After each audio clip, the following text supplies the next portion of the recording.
Je suis Sidiki Kourouma, étudiant diplômé en maths informatique à l'université Gamal Abdel Nasser de Conakry et j'ai 24 ans. Aujourd'hui, j'ai terminé mon cursus universitaire en étant été majeur de ma promotion et je suis vraiment fier. Je voudrais que les jeunes aussi se comparent en fait autant que moi. C'était difficile, comme le disaient les savants, personne n'est né bien dans une chose. Il faut travailler dur et abandonner certains trucs. Quand on est jeune, il faut pas que tu cherches de l'argent et puis tu cherches les femmes en même temps que tu vas y avoir de l'éducation. Il faut prendre une. C'est ce que moi j'ai fait. Et il y a eu beaucoup de défis. Quitter à Sigrim, là où j'ai gagné de l'argent et venir ici. Abandonner tout en même temps pour se consacrer de l'étude. C'était ça l'objectif. Quand on vient à l'université, on rencontre des gens qui sont 10 fois plus meilleurs que toi. Mais il faut y avoir des stratégies.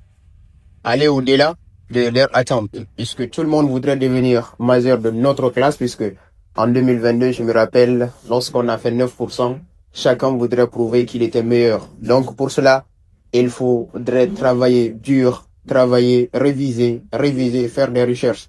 Ce n'est pas du tout facile. On ne peut pas se voir dans un endroit comme ça sans qu'on travaille. Il faut y aller au-delà. Et c'est de ça il s'agit. Bon, de nos jours, lorsque nous prenons les différentes universités guinéennes, il y a ces jeunes qui quittent leur préfecture et venir dans les différentes universités pour la fac pour les études. Mais le constat alarmant qui est là, lorsqu'ils viennent, ils font des trucs qui sont en tout cas différentes de la cause pour laquelle ils sont là. Mais ça n'a pas été le cas de Sidiki. Sidiki a été d'abord un homme, disons un homme très civilisé, droit, respectueux envers les différents professeurs.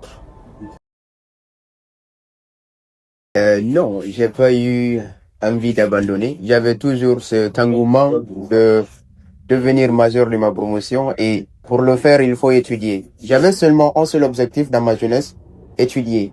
Non, dire que non, j'ai pas eu l'envie d'abandonner. Et même aujourd'hui, ce que je veux, c'est d'aller au-delà, master ou doctorat dans les prochains jours à venir.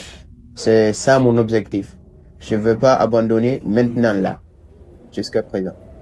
Sidiki Kourouma était un autre étudiant à part, tout simplement par le courage et la détermination qu'il avait lors des différents cours, notamment dans les différents domaines informatiques, mathématiques aussi.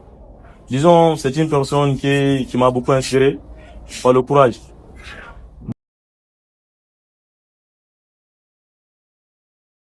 Je pense que c'est pas forcément, mais à l'université, il n'y a qu'une seule personne qui nous définit, qu'une seule chose qui nous définit, excusez-moi du terme. La seule chose qui nous définit, c'est la note. Mais est-ce que la note nous définit l'intelligence de quelqu'un? Je dis non. Je me rappelle lorsque j'étais en première année, j'ai eu des mauvaises notes. J'étais même classé 10e ou 11e. Donc ça ne définit pas. Les notes définissent plutôt l'effort que tu fournis. Tu peux fournir l'effort dans une matière et les autres ne s'intéressent même pas à cette matière-là. Donc pour moi, la note ne signifie pas forcément de l'intelligence, mais plutôt ça définit l'effort que tu fournis quand tu fais quelque chose. Tout dépend de ce que toi tu veux, ce que tu vises. Par exemple, moi, ma vision en troisième année, c'était quoi? De ne jamais avoir une note inférieure à 8. C'était ce que je voudrais faire. Les autres n'avaient pas cet objectif-là. Donc, du coup, j'ai essayé de faire mon maximum, de faire cela. J'ai dit, la note n'est pas un signe, un indicateur d'intelligence, mais plutôt l'indicateur d'effort.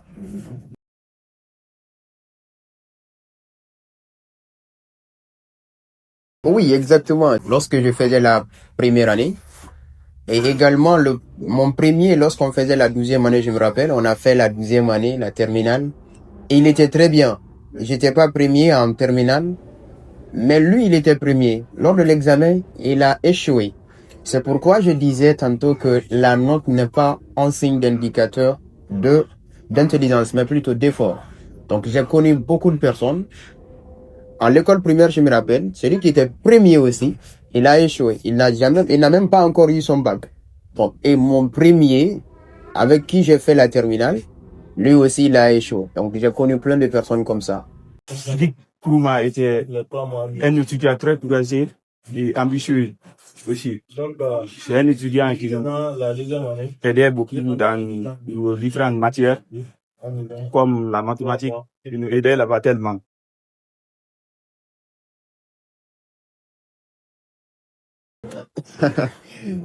Quand on m'enlève mes notes, qu'est-ce que je vais devenir? Je vais devenir quelqu'un qui n'a pas étudié. Puisque c'est le diplôme là définit que oui, le petit là, il est passé par Gamal. Et le diplôme là montre aux institutions, oui, il a fait. Si vous avez remarqué, j'ai dit tout de suite que les notes ne sont pas des indicateurs d'intelligence, mais plutôt d'indicateurs d'effort. Donc, l'effort que j'ai fourni à Gamal, si on m'enlève ça, ça veut dire que ils ont eu tort de moi. Mais est-ce que cela va me faire échouer? En partie, oui et non. C'est quand je suis intéressé toujours dans le domaine éducatif que j'ai pas mes efforts pour prouver que j'ai fait cela, je vais échouer cette partie. Il faut que je reprenne jusqu'au début. Bon, j'aurais pas souhaité qu'on m'enlève cela, mais si on m'enlevait, je pense que je vais revenir vraiment, je serai en retard de 3 ans. Il faut reprendre et faire la même chose. Et je crois que même si je reprends la licence l'année prochaine, faire 3 ans, je vais devenir majeur, puisque c'est ce qui est dans ma tête, je vais le devenir et je dois le devenir. Il a été un étudiant exceptionnel que je n'ai jamais rencontré pendant mes études.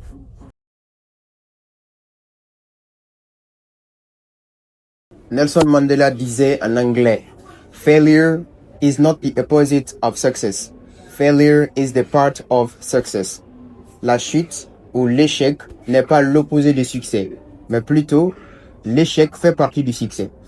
Un jour, si je vais échouer, que j'échoue encore et encore, je vais reprendre et faire exactement ce que je veux devenir. On peut pas devenir quelqu'un comme ça directement sans échouer 1 fois, 2 fois, 3 fois. C'est ce que Barack Obama nous dit tout le temps. Essayez, essayez, essayez. Et si vous échouez, un jour vous allez réussir. Moi, je pense que si j'échoue, je vais reprendre. Échoue, je reprends. Quand j'échoue 1 fois, 2 fois, depuis que j'échoue, plus je comprends. Donc quand Barack Obama disait, you have to learn from your mistake. Tu dois apprendre quand tu fais des erreurs. Donc moi, je pense que quand je vais échouer, je vais reprendre. Et jusqu'à ce que je vais réussir. Et c'est ce qui est dans l'idée au fond.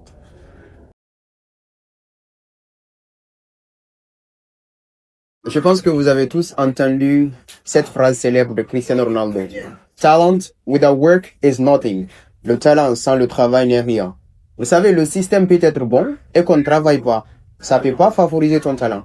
Le système peut être médiocre. Je ne dis pas aujourd'hui que notre système est médiocre, mais ce n'est pas aussi bon qu'on le pense. Le système peut être médiocre, mais avec le talent, tu peux t'en sortir. Ce que j'ai à dire, est-ce que le système favorise le talent?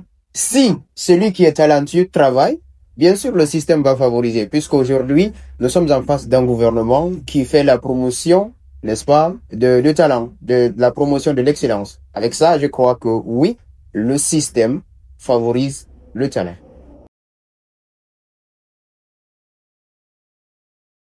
Oui, évidemment, lorsque notre résultat était déjà fixé, je partais tout le temps à Gamal pour aider certains amis.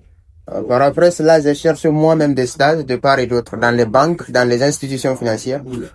Et oui, bien sûr, aujourd'hui, je suis stagiaire dans un département de la Banque centrale appelé la Guinéenne de monétique, le switch national. J'ai eu cette relation à travers ce titre-là, puisque l'université Gamal Abdel Nasser de Conakry envoie souvent ses étudiants, les meilleurs, les majeurs des promotions dans des institutions. C'est à travers ce titre-là, que j'ai été contacté par la Banque centrale et on m'a fait des interviews. Ils ont décidé que j'aille faire le stage au switch national, la Guinéenne de monétique.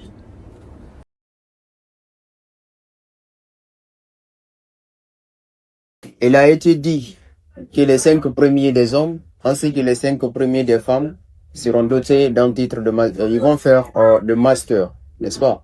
Et je crois que c'est quelque chose qui a été dit, mais est-ce que c'est en rigueur? Est-ce que c'est en application?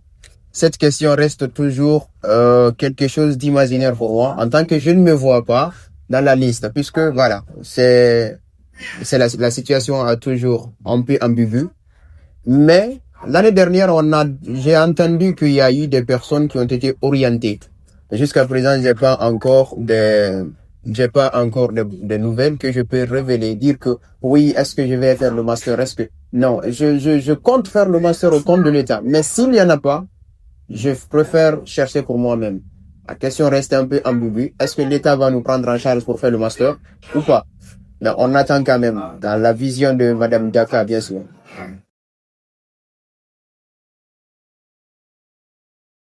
Et cette liberté que je pense exprimer, je pense que oui, je me sens libre dans mon parcours puisque j'avais tous les moyens d'étudier. Quand on a ce moyen financier qui te permet d'aller payer tes transports et tes cours, je pense que oui, et j'étais bien à l'aise du point de vue financier. L'étude aussi également a été abordable, donc je me sentais libre dans mon parcours.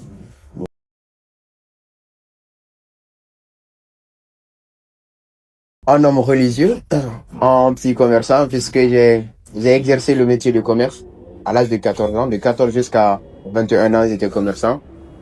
Et quelqu'un qui aime beaucoup réciter le Coran. J'aime vraiment, je suis religieux. Surtout, il y a quelque chose que j'aime dans le Coran quand Dieu dit yu'til hikmata man yasha wa man yu'tal hikmata faqad utiya khayran kathira. La connaissance appartient à Dieu. Si Dieu donne à quelqu'un, c'est qu'il t'a donné beaucoup de choses. Donc j'aime vraiment, hors des études, homme religieux et commerçant, avec les études, j'aime vraiment, je vais exceller dans ce domaine éducatif-là, avoir des diplômes et voilà, gagner ma vie en tant que quelqu'un qui a de bonnes éducations, de bonnes instructions. Sidiki Kourouma, il était un étudiant très courageux. Et souvent, je les appelais mon Karamoro.